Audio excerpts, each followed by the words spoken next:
Nós vamos aproveitar a fresquinha da noite, que o vento mudou de posição, está ventando a nosso favor, isso refresca, fica mais fácil.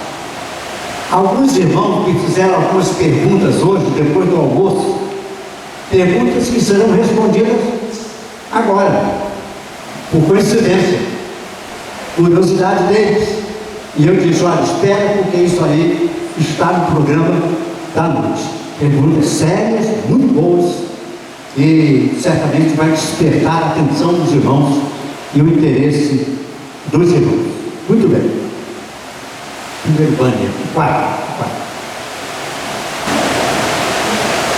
Irmãos, nós temos tido a cada vez mais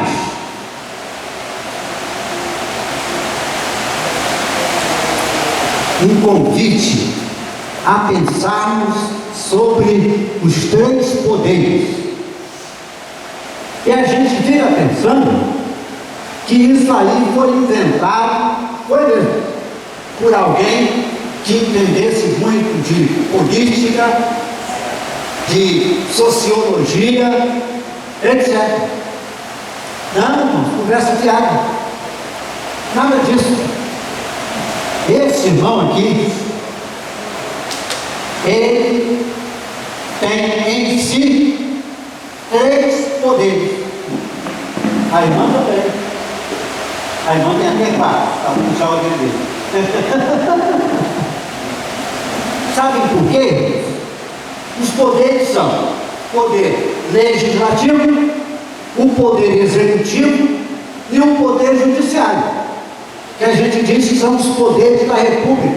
Não, são os poderes nossos.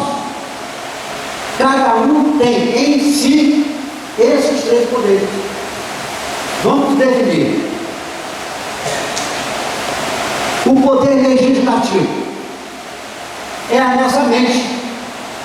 Ela é que legisla e diz o que nós vamos fazer. Por exemplo, na hora do almoço, eu vi um pessoal na fila lá, os famintos na frente. Chega a fila. Outro menino danado. A gente já sabe quem são os primeiros, todo dia. É o poder legislativo legislando. Ó, vai lá e entra na fila. Aí as pernas vão e entram lá. Ó, o nosso corpo é o poder executivo. É o corpo que executa o que o legislativo manda, que é a mente. É isso mesmo. E o poder judiciário? É aquele que diz assim: não faça isso não. Todo dia você é o primeiro da fila do almoço. Todo dia você dá uma paga para o outro. Quem faz isso é o poder judiciário. Tá certo? É o nosso espírito, que vem e começa a ajustar as coisas e botar cada coisa no seu lugar. Pronto, é só isso aí com esse bando. Mas eu queria dizer uma coisa interessante. Irmãos, hoje, nessa parte da noite, nós vamos bater muito no problema mental, psicológico, emocional. Nós vamos mexer no nosso judiciário, sabe? E ele vai nos ajudar a entender dezenas de coisas que nós temos confundido, trocado as bolas, desentendido e desistido também. Está bem? Quer ver? Vou começar com uma proposta que vai mexer com os irmãos. O irmão pensa que escolheu sentar aqui no auditório aleatoriamente. Não foi aleatório não. Quando você chegou aqui e ocupou o seu lugar, você teve razões interiores que talvez você não tenha nem percebido para ocupar o lugar em que você sentou. A menos que você tenha chegado aqui depois, mais tarde, e não tivesse mais nenhum lugar aqui. Por que eu estou dizendo isso? Você escolheu o seu lugar de acordo com a sua perspectiva de interesse no que ia acontecer aqui. É incrível. É por isso que a fila do almoço, eu não estou brincando, não estou falando sério. É por isso que a fila do almoço é disputada. Certo? Eu cheguei aqui 5 minutos depois, fui o último. Estou brincando. Bem, irmão, mas é isso mesmo. A gente escolhe até o lugar para sentar em função da nossa visão, da importância ou da necessidade para nós daquilo que vai acontecer. Muito bem. Também escolhemos um lugar sabendo o seguinte: opa, vai acontecer alguma coisa que eu não estou interessado, que vai atingir a minha pessoa. Então você está lá? Não, você está aqui escondido em algum canto. Isso aí. Sabe por que eu digo isso? Porque na psicologia educacional é isso que ocorre. A gente conhece o aluno na sala de aula pelo lugar que ele escolhe para sentar. É incrível, mas é verdade. Então, às vezes a pessoa procura um lugar porque ela não quer ser notada.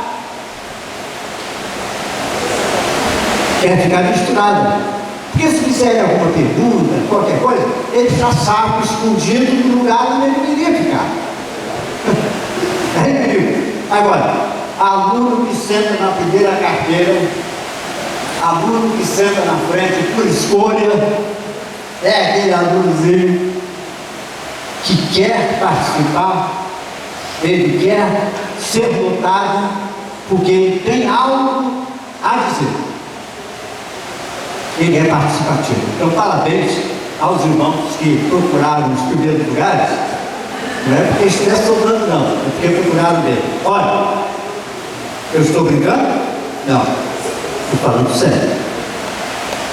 Estão vendo que eu falei que nós íamos mexer com o judiciário, mexer com a nossa mente? E vamos mexer muito mais.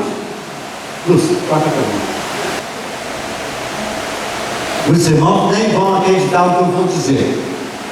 Eu estava assistindo a um programa de televisão em que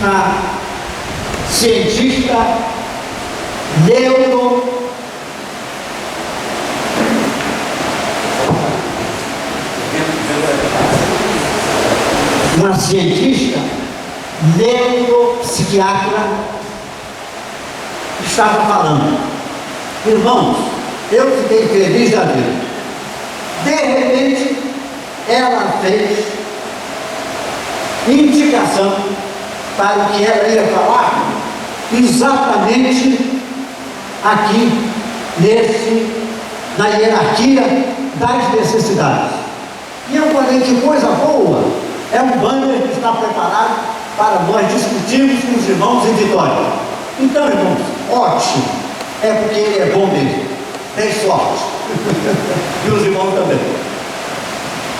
Irmãos, nós temos na nossa vida uma hierarquia das nossas necessidades que dominam a nossa vida, orientam o nosso proceder, porque precisamos de retorno.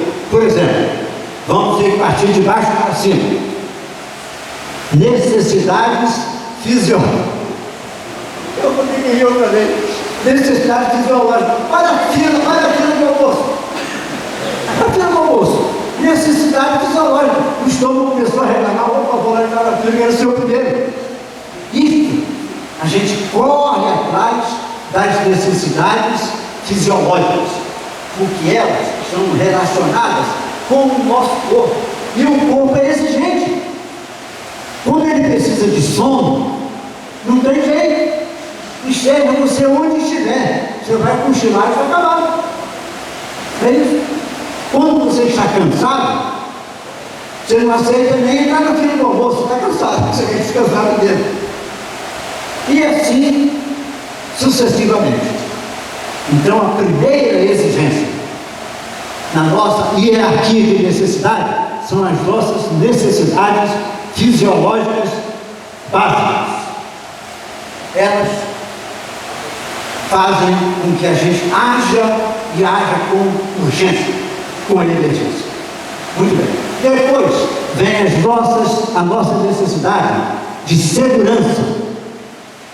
O ser humano tem necessidade de segurança. Vamos apresentar só rapidamente alguns detalhes. Quando você está ligado a uma pessoa que não lhe dá segurança, você treme nos alicerces. A minha esposa me contou o ano passado, acho que o ano passado, que ela foi a algum lugar com um grupo da igreja e um motorista que ia dirigindo não tinha segurança. Saía meio deslocada dele, fazia curva quadrada e etc. E nervoso também. Ela disse que ela ficou apavorada. Você sentar ao lado de um motorista inseguro é um desastre. Agora, você conviver com uma pessoa insegura, outro desastre. Você se comunicar com um médico, acontece que você olha para ele e sente que ele não está com o pé no chão. Vou contar. Uma vez eu fui a um médico. Ele examinou e etc.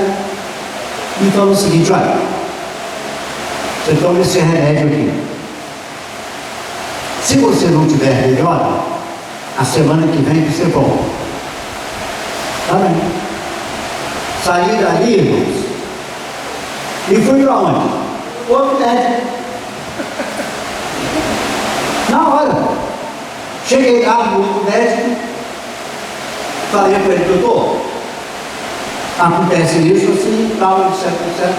Eu fui ao médico e ele me deu essa receita. Ele olhou, dobrou e falou assim: pode jogar fora. Assim mesmo. Pode jogar fora. Me deu um outro remédio que em 3 dias eu estava curado. Incrível. Mas aquele primeiro médico, nunca mais voltei. Certo? Então, irmãos, a gente tem que estar atento para oferecer segurança à pessoa com quem nós convivemos. De forma que quando nós dissermos alguma coisa, ela é pertinente. Nós fazemos alguma recomendação, é pertinente. Certo? Fundamental. O ser humano precisa de segurança. Daí, seguro de carro, seguro de vida, seguro da indústria, seguro das propriedades que tem, seguro de casa, e vai para fora. Fundamental o sentimento que a gente tem de segurança, a necessidade de segurança. Vamos ao terceiro. Necessidades sociais. Vamos. Todo ser humano tem necessidades sociais. O que é uma necessidade social? Você tem que saber que você está sendo aceito no ambiente em que você está. Porque se você se sentir rejeitado, você não fica ali. Certo? Bem, e a gente precisa de consideração. Ser considerado. Seja uma pessoa humilde, seja uma pessoa culta.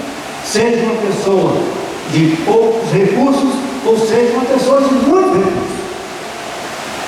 Ela precisa ser considerada, precisa de consideração. E assim, irmãos, uma série de outras necessidades sociais. Precisa do emprego, não apenas para administrar a sua vida e etc., mas porque ela precisa se sentir valorizada, olhada pelos outros como alguém que tem capacidade e que tem trabalho e etc. Depois, autoestima. Há pessoas que têm uma autoestima elevada, mesmo que não sejam luminares, mas elas sentem que se bastam, porque tem o seu trabalho, tem a sua família, administra e gere bem a sua pessoa.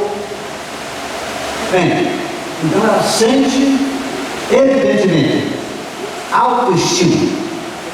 Os irmãos sabem que uma pessoa com autoestima baixa é uma pessoa cheia de dificuldades, cheia de problemas, porque ela não acredita em si mesma. Ela acha que ela vale menos do que os outros. E vem aí os desajustes dela com a sociedade ou com a própria família. Eu sei que eu estou falando aqui e os irmãos estão lembrando, eu conheço uma pessoa assim, que tem essa dificuldade de baixa autoestima. Então nós precisamos nos estimar, olhar no espelho e nos reconhecermos. Isso aí, mesmo que seja feio igual a mim, não faz mal. Eu não me acho bonito, certo? Mas eu sou Laércio Barros, acabou. Sou o suficiente para o que eu quero ser. Há pessoas belas e que fazem plástico. Como pode? Pessoas belas, mas só porque o nariz é um pouquinho assim, E quantas se dão mal? Tem até gente que morre por causa de uma cirurgia dessa, totalmente desnecessária. É porque a pessoa não se aceita. Incrível. Sabe por quê? A mente. A mente. Lembre hoje, todo o tempo, sempre a mente. E finalmente, autorrealização. A pessoa quer se sentir realizada naquilo que faz, mesmo que seja um trabalho simples. Quando eu era adolescente, eu tinha um professor muito interessante, porque ele aproveitava a aula para educar, para instruir, para chamar a atenção para a vida e etc. Sabe o que ele falou uma vez? Olha, adolescente, seja um pregador de botão de cueca. Assim mesmo, naquele tempo, cueca tinha botão. Não, você não é de tempo da cueca de botão, não prega essa cueca não. Cueca de botão aqui, acho que sou eu. Então o professor dizia assim, ele era muito solene na forma de dizer.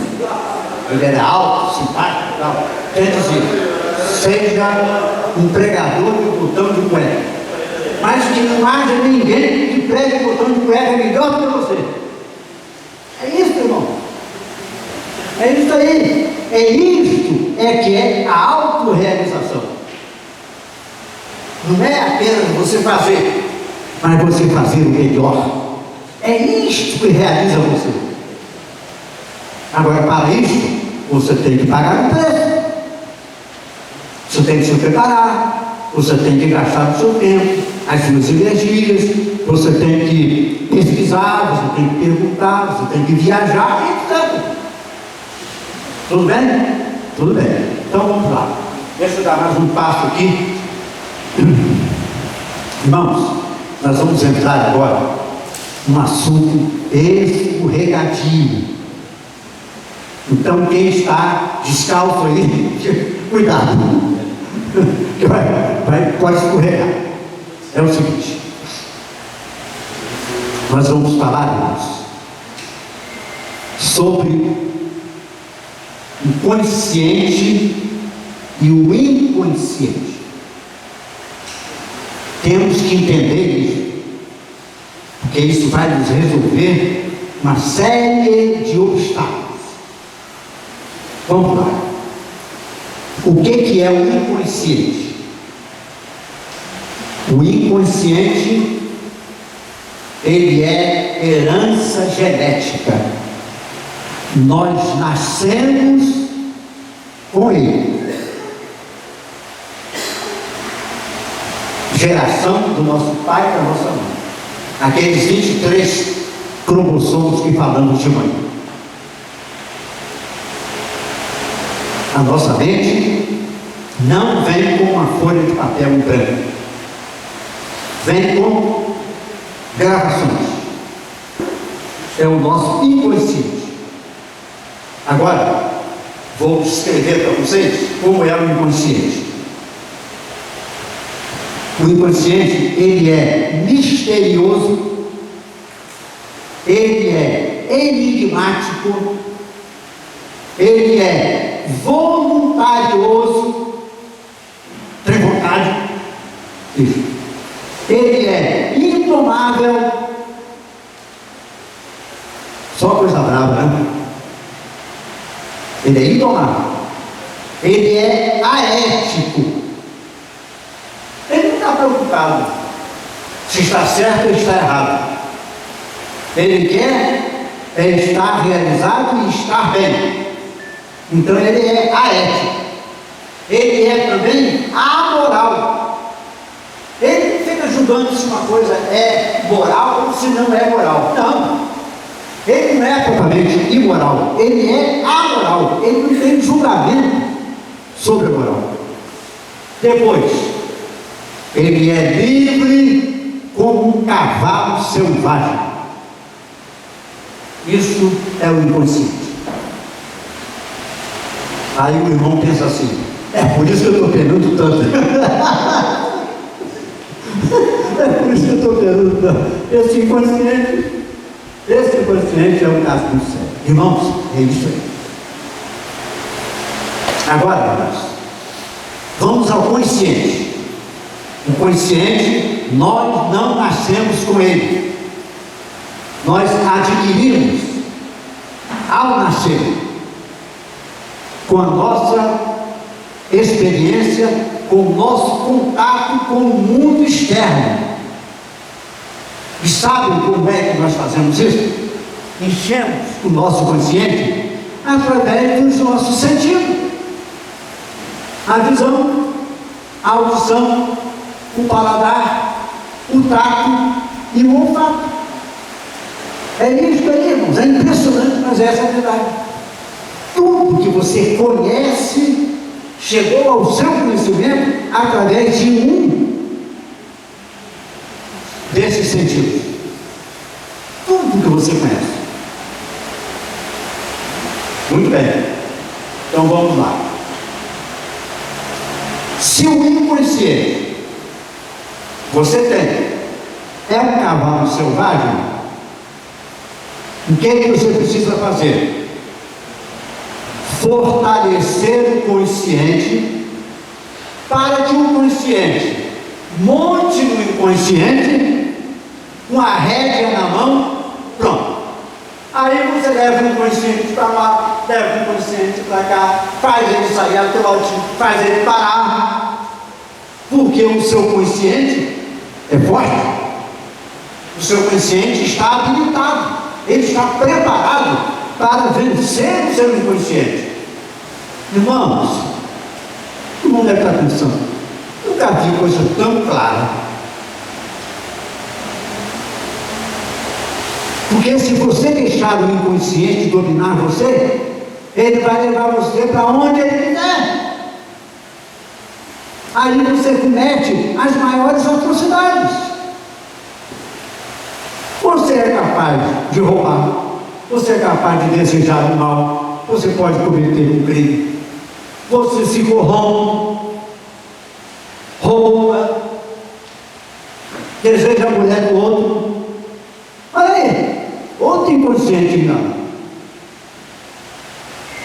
Ele corre atrás, ele não quer nem saber. Agora, o consciente precisa estar habilitado, forte. Aí, minha irmã, a gente parte para a Bíblia. Se eu dissesse assim, não precisa ter jeito de compromisso, o irmão ia citar, o irmão também, todo mundo ia citar. O apóstolo Paulo, então, cita uma função, não é? Agora, eu queria fazer uma referência que eu acho muito interessante, irmãos. Guardem bem isso. Quando o apóstolo Paulo fala sobre o mal que está diante dele e que ele quer fazer o bem e não consegue, é o inconsciente. É isso que Paulo está dizendo. Então ele diz: o bem que eu quero, não faço, o mal que eu não quero, isso eu faço. Se eu não faço o bem que quero, mas faço o mal que eu não quero, aí ele diz: já não sou eu que faço. Aí, é o inconsciente que está dentro de mim. Só que Paulo não fala do inconsciente, ele fala do pecado. Isso. E depois ele fala dos frutos do Espírito e frutos da carne. Por que Paulo chama de carne? Porque o inconsciente foi gerado junto com a carne, foi gerado com a carne. Então o apóstolo não falou em inconsciente, mas falou na carne, porque ele está na carne, ele está na mente, e a mente é a carne. Nós herdamos. Muito bem. Alguém, quando ele vai descrever, porque o fruto do Espírito é amor, alegria, paz, longanimidade, benignidade, bondade, fé, mansidão e temperança. Contra essas coisas não há lei. Apóstolo Paulo, que beleza! Ele está descrevendo os frutos do Espírito, daquele que já teve a sua consciência dominada pelo Espírito de Deus, porque o crente tem a mente de Cristo. Irmão, isso é glorioso, isso é bom demais, bom demais. Mas logo em seguida, ele começa a citar os frutos da carne. Aquele que não tem Cristo, aquele que não domina o seu inconsciente. Quando ele diz fruto da carne aí, ele está dizendo o fruto do inconsciente, indomável. Está certo? Então o fruto da carne nem vou dizer, que os Gonçalves até de cor conhecem, né? Inimizades, hiporquias, emulações, e vai por aí fora. Todos eles, irmãos, relacionados não com a carne propriamente, mas com a mente, o inconsciente. Claro, irmãos, como água. Graças a Deus, porque a gente pode entender isso e Deus nos ajuda a fortalecermos o nosso espírito. Aí vem Pedro e diz assim: antes crescei na graça e no conhecimento de nosso Senhor e Salvador Jesus Cristo. É isso. Quanto mais crescermos, o nosso espírito, o nosso consciente, mais nós vamos dominar o nosso inconsciente. Para concluir essa parte, quando os irmãos forem embora daqui, vão pensando assim: vou tomar conta do meu inconsciente. Show, consciente! Dá um bico nele. Surgiu na sua cabeça qualquer coisa que você estranha, diga logo: isso não é meu, isso é do meu inconsciente. E eu preciso fortalecer meu espírito, a minha mente, para eu refutar isto aí. O que é meu, é meu. O que não é meu, show. E por aí é. Amar os irmãos, como eu tenho sentido que os irmãos fazem isso. Parabéns. Eu sinto o amor que os irmãos têm uns pelos outros. Carinho, atenção, cuidado. Façam isso e desenvolvam isso para fortalecer o espírito a cada dia. Muito bem.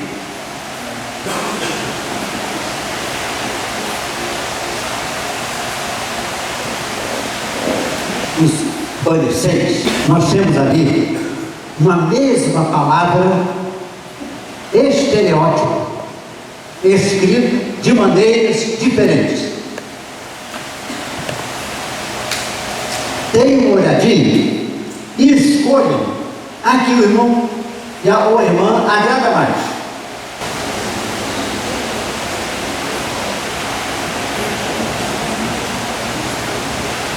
Vamos lá. Alguém escolheu o amarelinho, só amarelo? Levanta a mão. Tá? 9, 10, 11, 12, 13, 14 pessoas. Alguém escolheu o vermelho? Levanta a mão. 1, 2, 3, 4. Tá difícil para o irmão ver, né? Tá bem. Alguém escolheu esse aqui de cores misturadas? 1, 2, 3, 4, 5, 6. Tá bom. Alguém escolheu esse aqui, ó, com essa forma, com esse formato? 2, 3, 4, 5, 6. Tá bem. E agora o último, estereótipo aqui. 1, 2, 3, 4, 5, 6, 7, 8, 9. Tá bem, obrigado. Bem, por que essa pergunta? Porque eu perguntaria assim: por que o irmão escolheu X ou Y? Qual foi o motivo da escolha? O irmão seria capaz de explicar? Não é? É isso, irmãos, que a gente chama de estereótipo. Estereótipo é um tipo padrão para você, e que você prima por isso, escolhe isso. Vou melhorar o entendimento.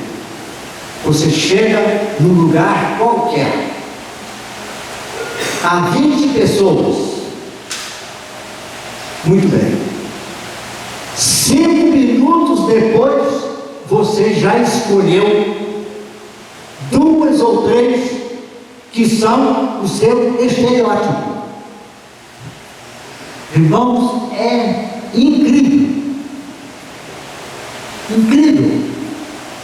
Você nem sabe exatamente por que aquela pessoa é o seu estereótipo.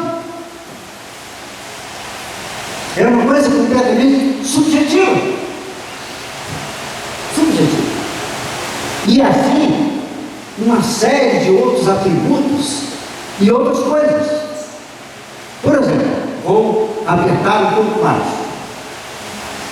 Você conhece uma pessoa, é apresentada a ela, começa a conversar com ela, 2 minutos, 3 minutos, 5 minutos, 10, daqui a pouco você já pensa assim: não vai dar.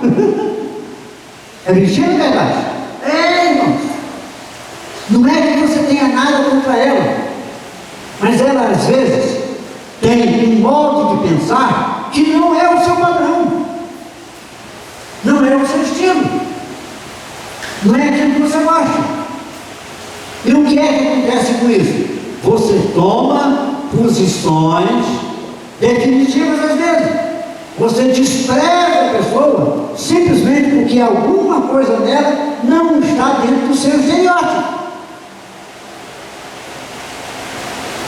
E assim, irmãos, todas as outras coisas se nos cercam. Eu não posso fazer uma referência aqui, porque ela não cabe no momento político que nós estamos enfrentando. Mas é a pura verdade. Às vezes, a gente teve uma desavença ou um problema qualquer com um motorista de ônibus. A gente transfere para todos os motoristas de ônibus aquele padrão. E quem disse que todos os motoristas de ônibus têm um padrão? Não, de jeito nenhum. E você, quando descobre que alguém é motorista de ônibus, você já reage com ele em função do estereótipo que você ganhou. Cuidado, não embarque na canoa do estereótipo. Me lembro, uma vez eu fui identificar os soldados do tiro de guerra de Friburgo, lá do estado do Rio. Quando eu e o outro companheiro chegamos, o sargento, que era o comandante do tiro de guerra, nos chamou e apontou para um soldado e disse assim: vocês estão vendo aquele soldado ali? Sim, estamos vendo. Tive uma experiência interessante com ele.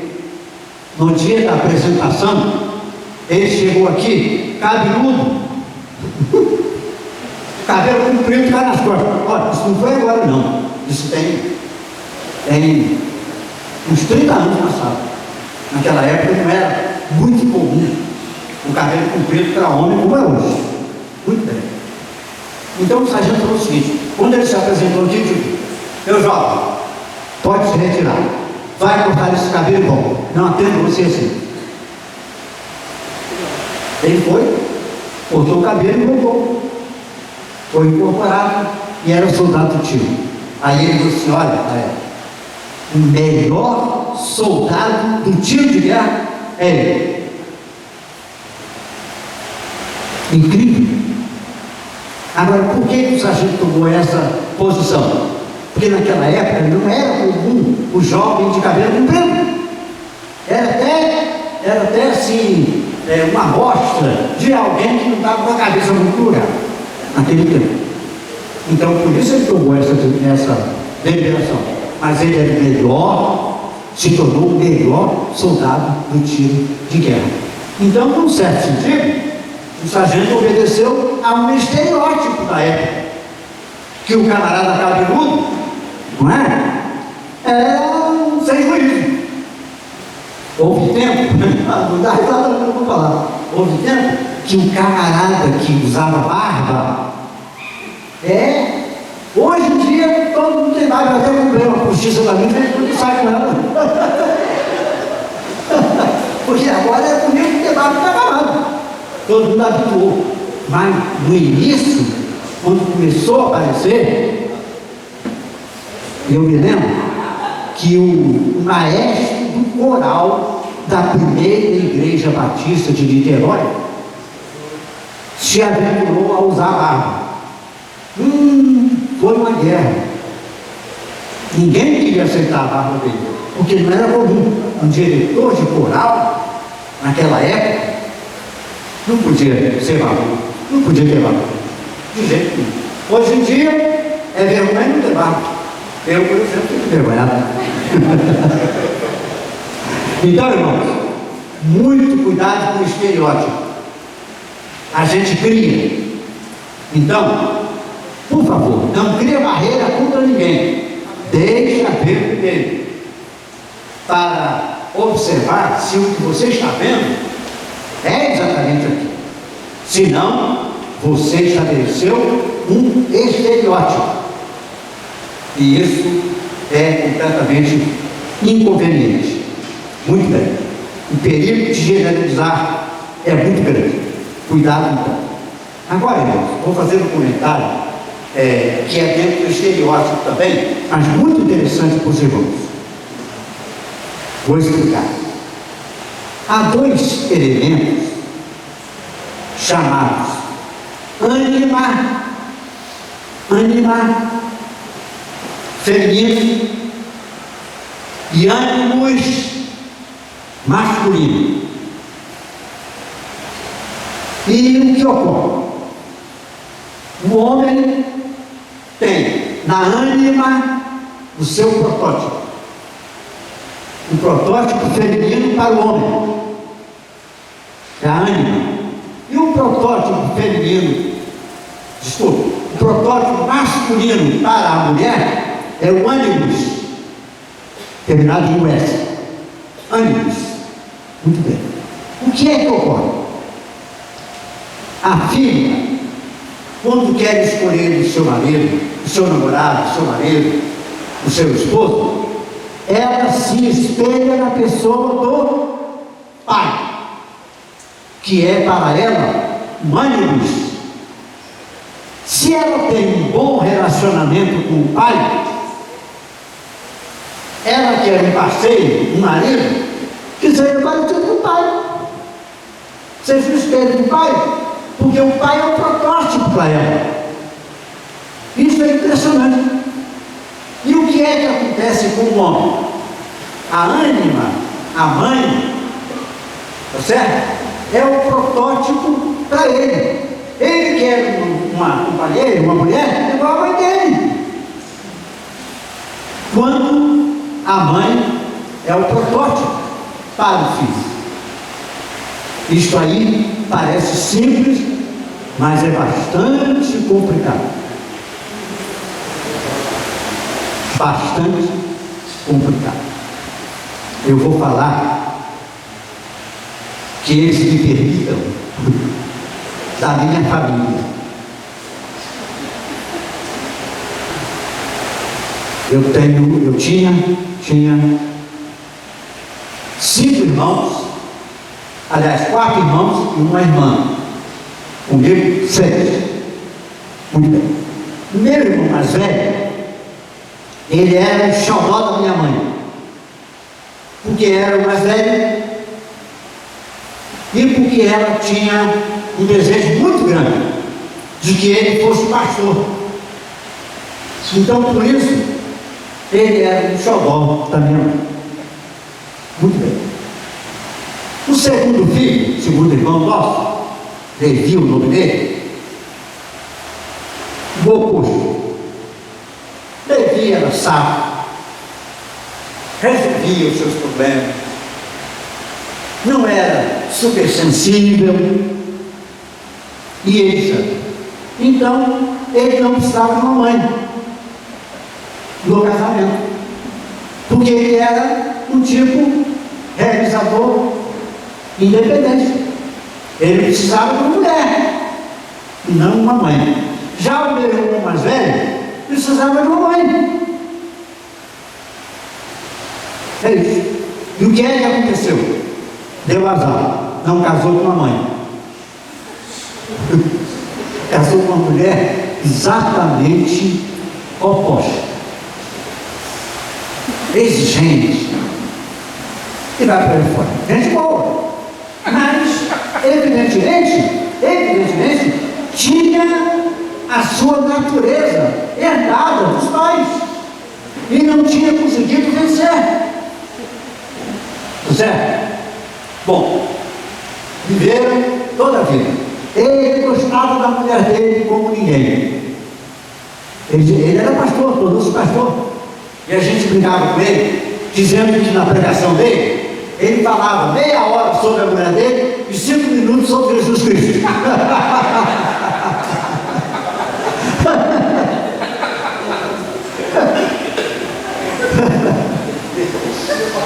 Um bom pastor. Batizou muita gente. Depois que ele foi aposentado, a igreja, a última igreja onde ele ficou, comemorou o aniversário dele, aniversário não, 60 anos de pastor, e ele foi. Uma igreja grande, muito boa, muita gente, auditório imenso, e o pastor teve uma ideia interessante. No culto, falou assim: olha, eu vou pedir todo mundo que foi batizado pelo pastor Hélio, que levante aí. Metade eu estou levantando. Metade do auditório levantou. Bem, mas isso não tem nada a ver com o casamento dele, né? Ele não casou com uma mãe. Ele casou com uma mulher que criou uma série de problemas para ele, uma série de dificuldades e tal, etc. Ele foi para ele fora, mas morreu com 60 anos de casado. Sem problema. Já o Levi, o meu segundo irmão, o que é que aconteceu com ele? Casou com uma mulher que não era a mãe dele. Mas olha, se deu muito bem, foi felicíssimo, tudo conta bem. Por quê? Porque ela era uma mãe, dona de casa, como eu nunca vi na minha vida. Quando eles fizeram tudo de ouro, ela ainda tinha guardado, preservado e bonito o vestido de casamento. Que cuidava dos filhos, botava para estudar, botava para estudar. Então, meu irmão progrediu na vida, cresceu na vida, porque ele ficou liberado para ser o que ele era. Isso. E ela tomou conta do resto. Família religiosa, tudo bem, tudo jóia. Bem, vou continuar indo na minha família. O meu irmão mais velho do que eu. Melhor do que ele, eu nunca vi. Um coração de mãe. Isso é fantástico. Justo, acertado. Mas tudo. Muito bem. Casou com uma moça que ele era apaixonado por ela. Ela fez o William lá no Rio de Janeiro. E etc. Bom, nunca vi um casal tão feliz. Ela era a mãe dele. E ele precisava de uma mãe. Porque a minha mãe cuidava dele de forma especial também, porque achava que ele era muito retraído e tudo mais, na igreja, no colégio, aquele negócio todo, então tinha um carinho, um cuidado especial por ele. Meu irmão foi muito feliz, casou muito bem, a mulher dele foi uma mãe dele. E olha o que aconteceu com ele. Quando ele ficou já idoso, ele teve glaucoma e ficou cego das duas vistas. Se os irmãos o conhecessem, iam ficar pasmados. Brincalhão, piadista, fazia todo mundo rir, todo mundo que visitava saía de lá feliz da vida e dizendo o seguinte: como é que você pode ser tão feliz sem enxergar? Mas ele ficou mais feliz depois que não chegou, porque se ela era uma mãe para ele, passou a ser duas mães. Botava comida na boca dele, ele fazia tudo, e ele vibrava com aquilo. Ele não queria nem saber daquilo, nem saber de nada. Crente bom. É isso aí. A vida, ela é a realidade. A vida não é imaginária, não. A vida não é o que você gostaria que fosse. A vida é a realidade. Você tem que conviver com a realidade. Procurar ajustá-la, procurar melhorá-la e tal, etc. Mas é a realidade que é sua. Isso é inevitável. Muito bem. Eu, diferente do meu irmão, casei 2 vezes. Fiquei viúvo com 40 anos. Levei 11 anos viúvo e casei outra vez. Mas já tem 33 anos que eu casei outra vez. Ele está com 85. Certo? Muito bem. Não casei com minha mãe. Nem no primeiro casamento, nem no segundo. Mas não tem a menor dificuldade. Porque o meu estilo, a minha maneira de ser, é não precisar de mãe. Pelo menos por enquanto, não é? A única coisa que ela faz por mim de especial é ouvir por mim. Porque eu estou ruim de resolvido. E eu acho até que a culpada de eu não ter resolvido ainda é ela. Entendeu? Porque eu levo algumas vantagens. Primeiro, se ela falar muito, eu não vou ouvir. Já é um positivo. Já é um ponto positivo. Tem que ser uma desculpa. Agora, tem também alguns problemas. Como, por exemplo, todo mês a gente senta para prestar contas e tal, etc. Eu dou mesada para ela, mas ela tem o salário dela também. Entendeu? Mas todo mês a gente vai prestar as contas. Então. E ela faz o seguinte comigo. Quando a conta é a meu favor, certo? Ela soma-se 8 e 8, 14, ao invés de 8 e 8, 16. Mas quando ela é a favor dela, 4 e 4 dá 18. E como eu não ouço, aí eu pago o seguinte.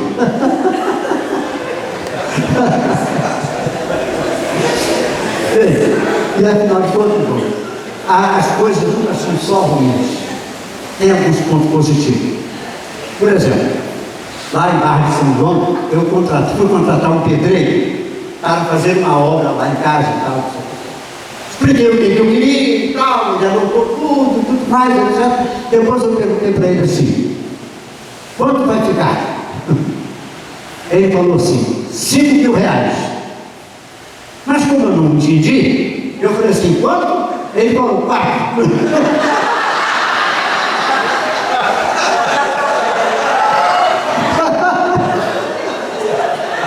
Ele pensou que eu estava achando caro. E como eu ainda fiquei em dúvida, franzia a sobrancelha, quanto? Ele disse: 2. Se eu continuasse, no final ele ia dizer: eu vou te pagar R$1.000 para fazer essa obra. Nem tudo é completamente ruim. Basta você saber administrar, não é? Muito bem. Então, irmãos, entendido o que é ânima, o que é ânima, vamos a mais um passo. Espera um. Não.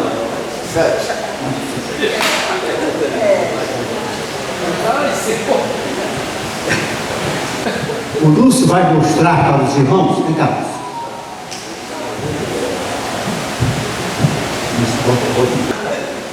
Irmãos, se isto aqui fosse um pedaço de pudim, qual os irmãos escolheriam? Quem é guloso? Olha, a irmã é gulosa. Quem é guloso escolhe o de cima. Agora, ele vai inverter. E agora, você escolheria qual? O de cima.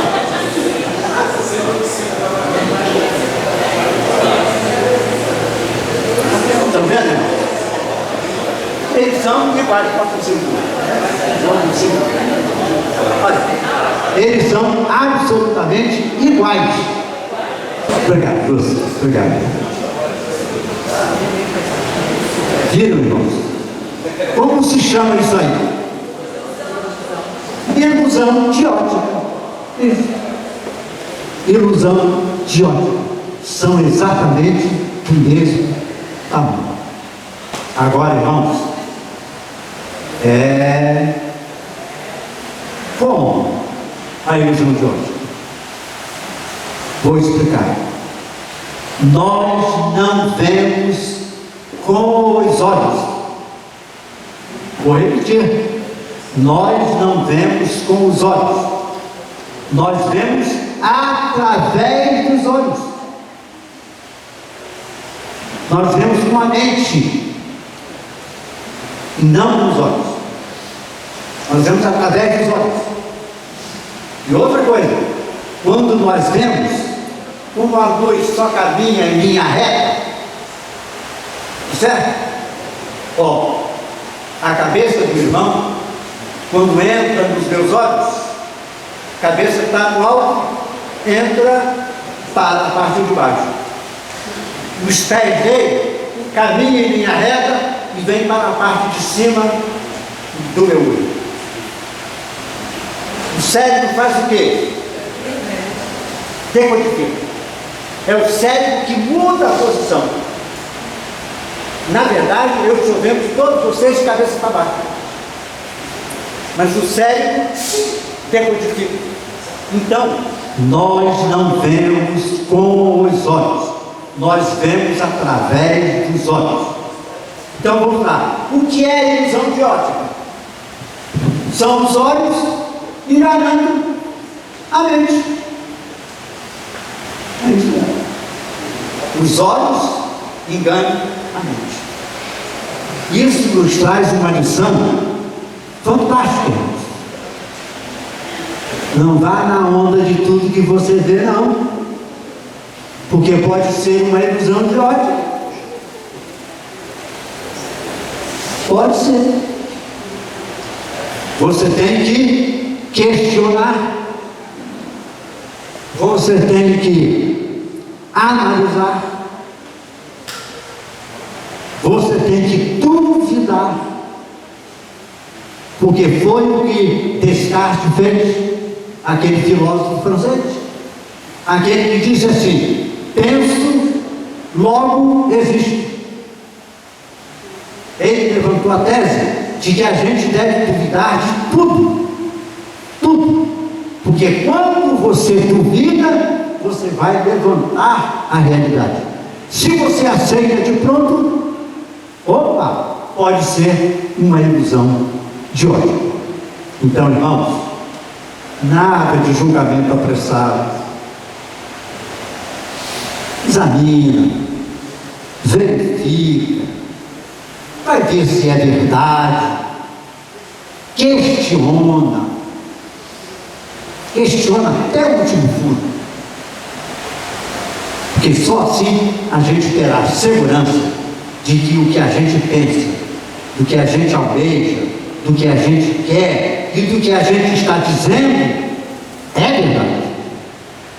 Os irmãos não têm nem ideia de quanta coisa eu li, quanta coisa eu pesquisei, quantos livros eu abri de várias áreas para trazer para os irmãos esta nossa meditação, para trazer para os irmãos essas conclusões que nós estamos apresentando.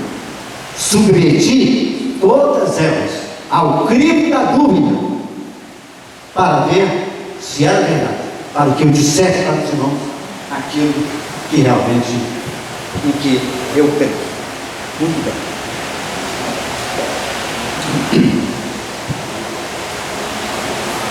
A existência de um pensamento falso causa neurose.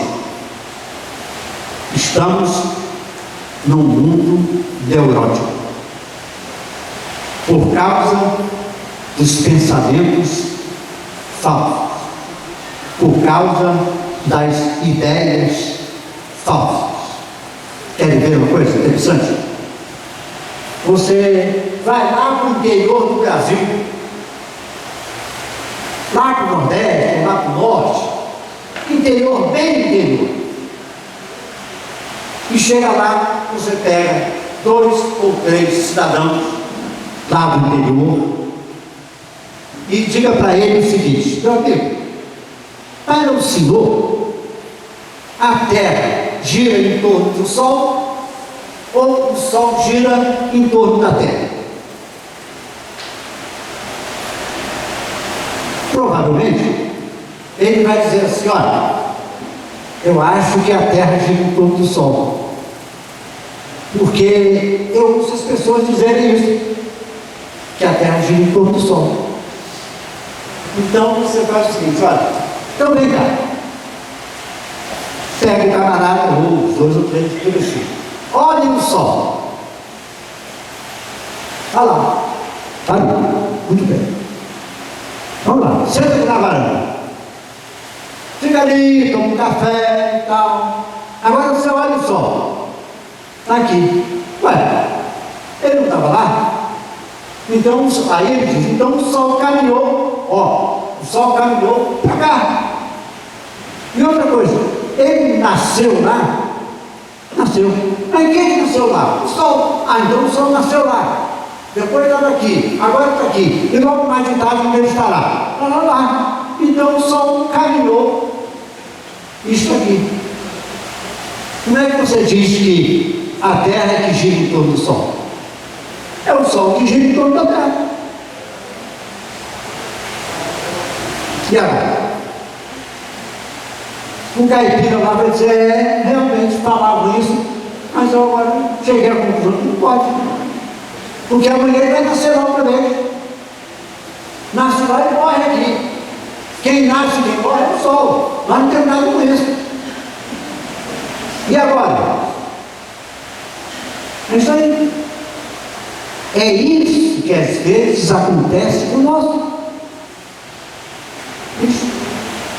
Arranjam uma suposta verdade e nos convencem de que era verdade. Os cientistas por aí, muitos deles, não acreditam em Deus. Deus não existe. O universo surgiu com uma explosão, né? Big Bang, explodiu. Mas eles não dizem que foi que explodiu. E a própria ciência diz que o nada só pode gerar nada. Ora, se o nada só pode gerar nada, como é que eu digo que o nada explodiu e criou o universo? É isso. Mas eles vêm e afirmam. E é isso que eu estou dizendo. E está acabado. Nós não podemos embarcar nessa caminhada. Um outro detalhe. Por que muitos cientistas dizem isso? E não são cientistas não. Pessoas que não se conhecem. Amigos de trabalho. Que também não aceitam a existência de Deus. Mas sabe por que não aceitam? Não é porque eles não se convenceram disso, ou se convenceram de que Deus não existe. Mas a técnica é a seguinte: se eu creio que Deus não existe, eu não devo obrigação a ninguém. Não preciso responder a ninguém. Deus não existe. Eu estou aqui por acaso. Tudo está aqui por acaso. Então eu não tenho responsabilidade com ninguém. Botou isso na cabeça dele só para ficar dizendo azar dele, porque Deus existe. Deus existe. E acabou. Tá certo? Então, irmãos, cuidado com a ilusão de ódio. Estou acabando. O problema da neurose talvez ajude aqui um pouco algo. Um pensamento falso que você tem, ele pode levar você à neurose. Por exemplo, um pensamento falso. Pensamento perfeccionista. Há pessoas que têm um pensamento perfeccionista. Acha que ele é perfeito. E tudo que ele faz é perfeito. Pensam que isso é errado? Não é não. Querem ver? Olhem lá. Gosta de ser amada por todas as pessoas. O perfeccionista, ele quer ser amado por todo mundo. Ele é perfeito. Por todos os seus atos. Não é só a pessoa ser amada, não. Os atos dele também levam a que ele seja amado por todos. Depois, quer ser completamente competente. Ele não admite errar. Jeito. Quer fazer o certo? E está certo. Não, eu fiz e está certo. Parte o pé, está certo. Depois, bem-sucedida e inteligente. Gosta de ser considerado assim. E gostaria de ter um controle sobre tudo. Como uma pessoa assim pode ser aberta e viver bem. Muito difícil. Vai se chocar constantemente com a vida. Depois, pensamento catastrófico. Ele está sempre pensando numa catástrofe, em algo que vai acontecer e que vai me trazer um problema muito sério. É incapaz de olhar para as coisas e ver que essas coisas são passageiras, são triviais, são da vida e etc. Muito bem. Convicção de que determinadas ações são negativas e conduzem à catástrofe. Muito bem.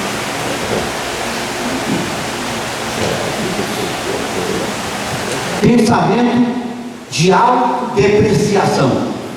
Há pessoas que se depreciam, não acreditam em si mesmos. Neurose. As próprias emoções não podem ser controladas. Então surge o sentimento de abandono. A pessoa com autodepreciação se sente abandonada. Se você precisar sentir está abandonado, tal, etc., comece a tomar cuidado. Ele pode crescer. Está bem? Bem, quem não conhece a si mesmo, ou não conhece o mundo, ou não conhece a Bíblia, apresenta uma lacuna irreparável. Conhecer a si mesmo foi o que tentamos hoje aqui. Conhecer a Bíblia, conhecer a Deus, são a nossa experiência. E por isso, parabéns para nós. Muito bem. Lúcio, banho 7 para a gente concluir. Depois de tudo que a gente estudou, depois de tudo que a gente apresentou e concluiu, eu convidaria os irmãos a procederem uma reengenharia na sua vida pessoal, na sua vida profissional. Como fazer a reengenharia na sua vida profissional? Dedique-se à sua profissão, àquilo que você gosta de fazer. Pesquise, avalie, transforme, mude de trabalho, se for o caso. Invista em atenção em coisas que dê a você contentamento, alegria, prazer. Fundamental. Depois, na vida emocional, meu irmão, minha irmã, não fique satisfeito com a sua vida emocional. Por muito boa que ela esteja, sempre tem alguma correção para melhorar a sua performance de vida, no convívio com a esposa, com o marido, no convívio com os filhos, no convívio com os irmãos da igreja, no convívio no trabalho, no convívio na sociedade. Irmãos, um crente não pode ser recolhido como se fosse um sofredor, porque nós não somos sofredores. Nós temos a salvação e temos Jesus Cristo e temos o Espírito Santo que dirige a nossa vida. Muito obrigado, irmãos. Deus abençoe.